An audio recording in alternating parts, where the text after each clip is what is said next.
Film ini berjudul Hostel 2005 yang menceritakan 3 orang pria berlibur ke Slovakia. Namun, salah satu kota yang menjadi tujuan wisata mereka menyimpan banyak kejadian pembunuhan.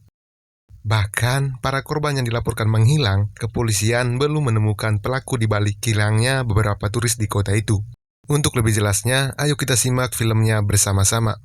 Film ini berkisah mengenai 2 orang mahasiswa Amerika Serikat, Paxton dan Josh, yang sedang berlibur di Eropa. Mereka pergi bersama teman dari Islandia bernama Oli. Oli yang ketika itu diusir dari diskotik di Amsterdam karena membuat sebuah kegaduhan. Lalu dari sana mereka mengunjungi rumah bordil. Namun, Josh terlalu takut untuk melakukan pengencerotan dengan seorang PSK. Mereka lalu kembali ke tempat mereka menginap.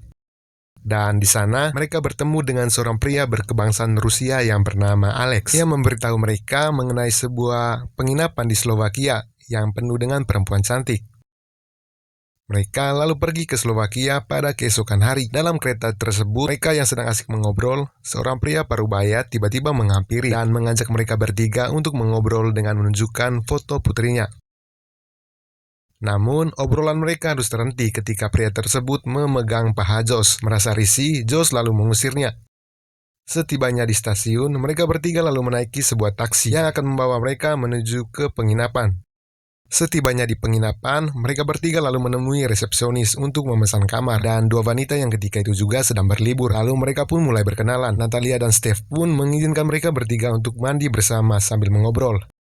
Ketika malam hari, rombongan tersebut lalu pergi menuju sebuah bar untuk bersenang-senang. Dan di tempat itu, mereka berkenalan dengan 2 wanita asal Jepang yang menginap di tempat tersebut. Malam itu pun mereka seakan larut dalam kesenangan tanpa memikirkan hal yang mengerikan yang akan terjadi. Josh yang sedang berduaan dengan Natalia, ia lalu meninggalkan gadis itu sendiri karena Josh sendiri tidak bisa berdekatan dengan perokok aktif karena sebuah penyakit yang dia idap. Di luar bar, seorang anak kecil datang mendekati untuk memeras uangnya. Beruntungnya, pria yang mereka temui dalam kereta tadi datang membantu.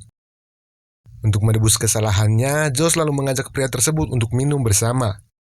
Keesokan pagi, mereka baru menyadari Oli semalam tidak pulang. Mereka pun segera pergi menemui resepsionis untuk menanyakan keberadaan Oli.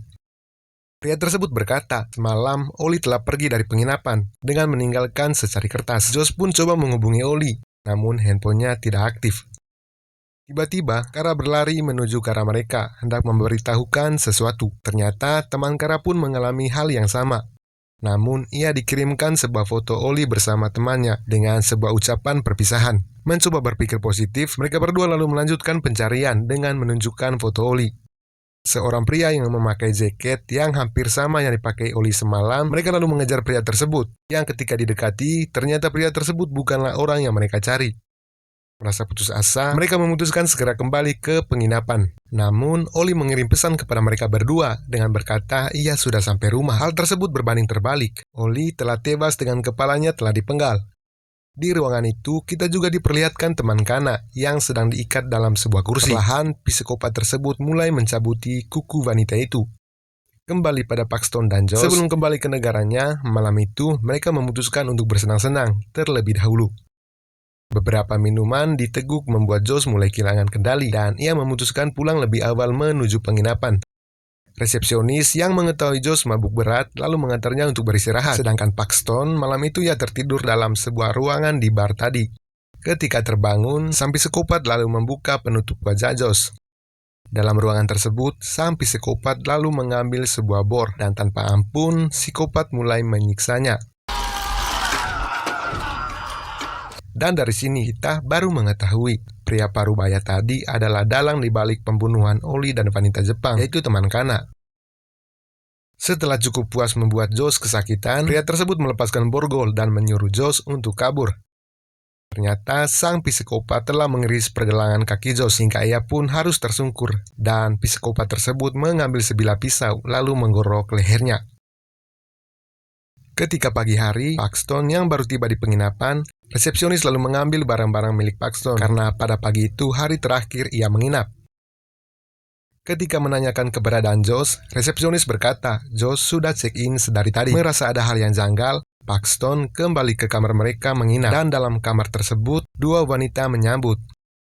Dialog kedua wanita tersebut hampir sama persis ketika mereka pertama kali bertemu dengan Natalia dan Steph. Mungkinkah para tamu dan resepsionis dalam penginapan tersebut bekerja sama? Kembali pada Paxton, ia yang mencari sebuah bangunan yang menjadi latar foto Oli dan wanita Jepang. Setelah cukup lama berpikir, ternyata tempat tersebut adalah sebuah pabrik tua yang tidak terlalu jauh dari tempat mereka menginap. Paxton yang tidak tahu lagi ke mana tujuannya pergi. Beruntung ia bertemu Natalia dan Steph yang menuju ke sebuah bar. Setelah mendapatkan beberapa informasi dari mereka berdua, akhirnya Natalia bersedia mengantar Paxton ke pabrik tersebut.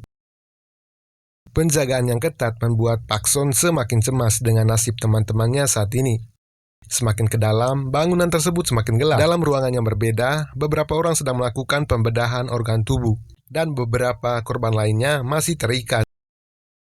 Jeritan mereka membuat Paxton menghentikan langkah, namun dua orang penjaga berhasil menangkap dan mengikat Paxton. Seorang pria yang lain masuk ke ruangan tersebut dengan membawakan sebuah mesin pemotong kayu. Hal pertama yang dilakukan, salah satu lengan Paxton harus dipotong, sedangkan Paxton yang merasa kesakitan hanya bisa berteriak sekencang-kencangnya.